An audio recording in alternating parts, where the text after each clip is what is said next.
Hey everyone, so today's video I'm going to bring you the safest stage 20 team I could find here for Tulpa.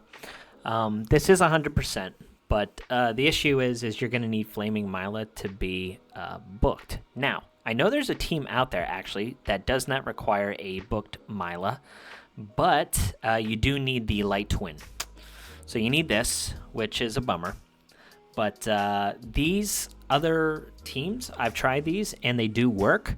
But from my experience, they needed resonance set and they needed resonance set to proc at specific times. So I don't know if these are 100% or not. This one is a little interesting as well, but I still don't know how they get through the waves, or if they even need the Muriel to get through the wave. I don't know, but like I said, this is the safest team I could find. Now, yeah, it's a bummer that Flaming Mila needs to be booked, but I just think she's a really good unit. It's going to help, speed things up, which is good for me. And then Mauricio, which is the new guy, is a great support in this dungeon for a couple reasons. One, he provides enough damage mitigation on the waves where everyone survives except Savannah, which is good. So she puts the attack buff on Flaming Mila. And then his shields and his debuff removal actually allow you to survive against Tulpa. So he's really important for this composition as well. I don't know of any kind of replacements other than that team I just showed you there that isn't really utilizing Mauricio. It's more, the Light Twin and Celestial Cane to keep people invincible. But anyway, let's go through the run here. I can't remember if I have Florence in Faith set or if she's in Salvation, but she doesn't need to be in Salvation. You get enough damage mitigation from Mauricio. Okay, so she's in Salvation. Here, you're just basically chipping down these big flying rock minions. With Mila being booked, she gets 2 counterattacks per turn. So if you guys aren't experiencing the double counterattack, it's because she is fully booked. Or at least her S2 is booked. So here, that's where the Savannah gets her 1 ult off, so she'll be transferring a decent amount of attack over to the Flaming Mila. Flaming Mila is going to kill one of these flying rocks, and then this flying rock is going to go in and eventually kill the Savannah, but keep everyone else alive, which is where Mauricio is kind of needed. So there's damage reduction up there from the Flaming Mila as well. So now we're pretty safe. We survived that first go around, and now Flaming Mila is just going to melt these other flaming rocks because she has the attack buff from the Savannah. So we're also almost killing on the counterattacks, which are pretty cool. At least the big minion here. So get on to the boss here. Alrighty. So the defense down and the damage increased damage taken too. It's kind of minuscule because you're gonna be able to kill the boss just off of Savannah's attack boost with Flaming Mila because she's ignoring so much defense from her defense pierce. So this is one of those scenarios where the attack down and the damage reduction is, along with the blocks, are only causing 1 damage on Flaming Mila on the counterattack, which is really important. And here, even if he puts up bleeds on your team, like he has here, the shields actually protect Florence enough to where she doesn't die. And if Flaming Mila were to get them as well, it wouldn't matter. So she goes in after she gets her second turn. It's a clean sweep. So we'll do another run. We'll do it in full speed here. Whenever it's in the background, this is about a 1.5-minute run, so not bad. I think I'm trying to think what could make this faster. The issue is, and I've tried running this with with Zitlin, I've tried running it with Shane, Muriel, all of those things, and like I said at the beginning of the video, it seems to just be an RNG thing with the Resonance set. So I didn't want to have to deal with that. You know, I was using Alicia and stuff too, but this was by far the safest team that I could find. So again, we're cruising through here. Once Savannah dies and puts up, you know, the attack buff on the Flaming Mila, you just basically cruise through here, which is really cool. See right there, the the counterattack from the Flaming Mila was enough to kill the big minion, which is pretty cool. It's amazing how much damage she puts out.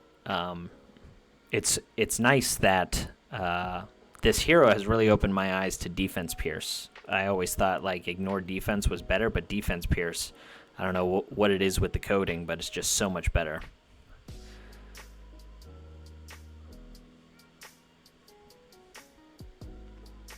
So all these counterattacks, the reduced damage from the blocks.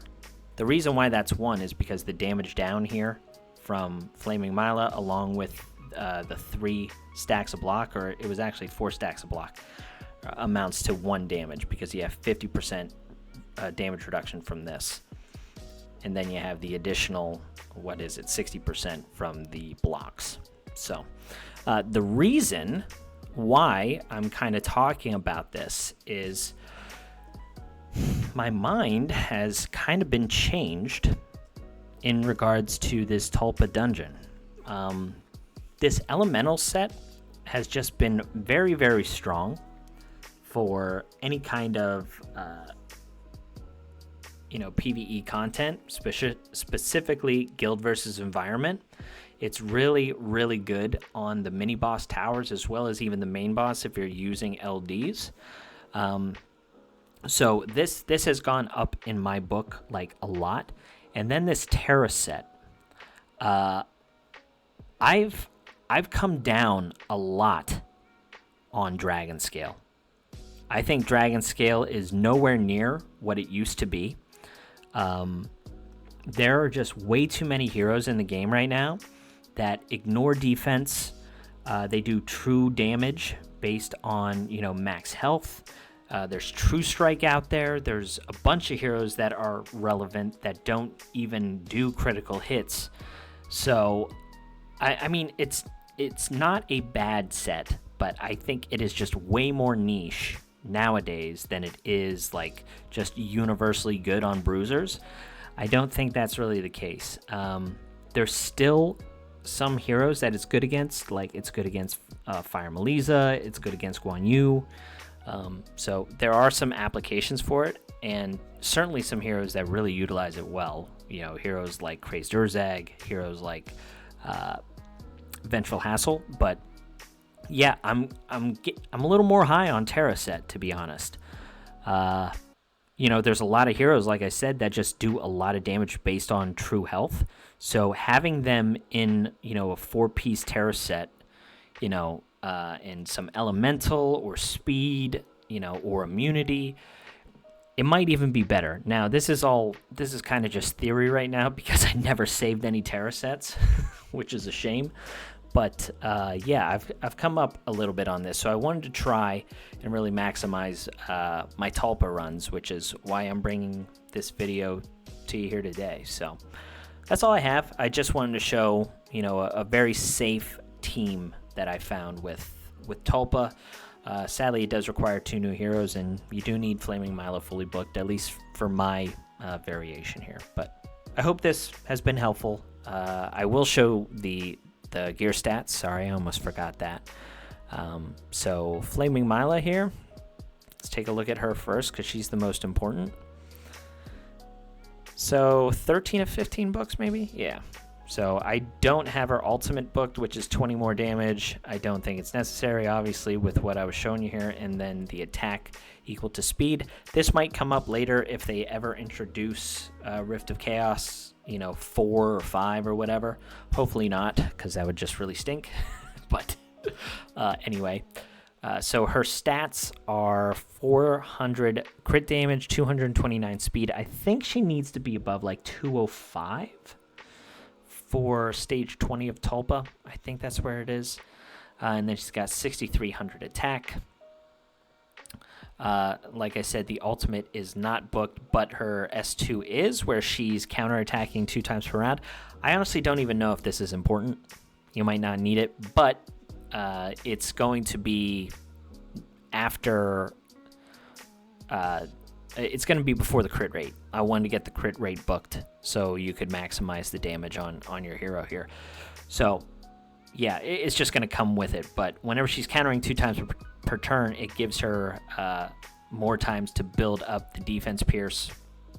And then she's also building up those stacks, so you take, that 1 damage from the counterattacks from Tulpa.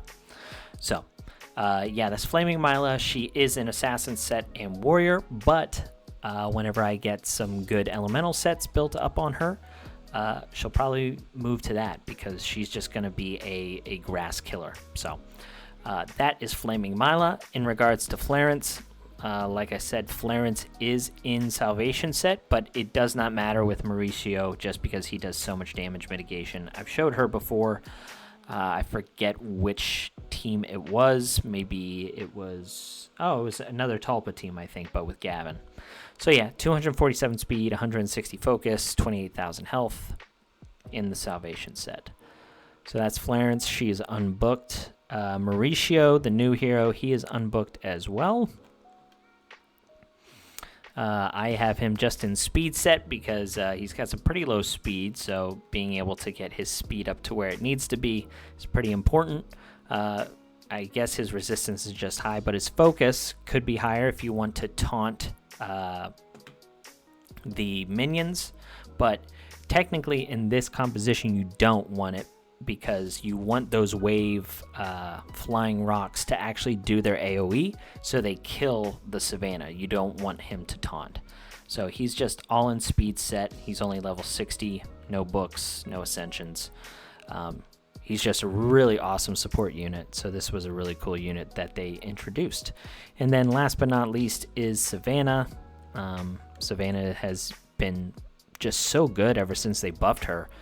Being able to transfer her attack buff over to the person with the highest attack on the team. So she's got 8,200 attack. She's in all warrior set, no books, and she is ascended 2, which is needed, so she transfers 100% of her attack. So that is the team. That is the stats, guys. I hope it was helpful, and I'll catch you on the next one. See ya.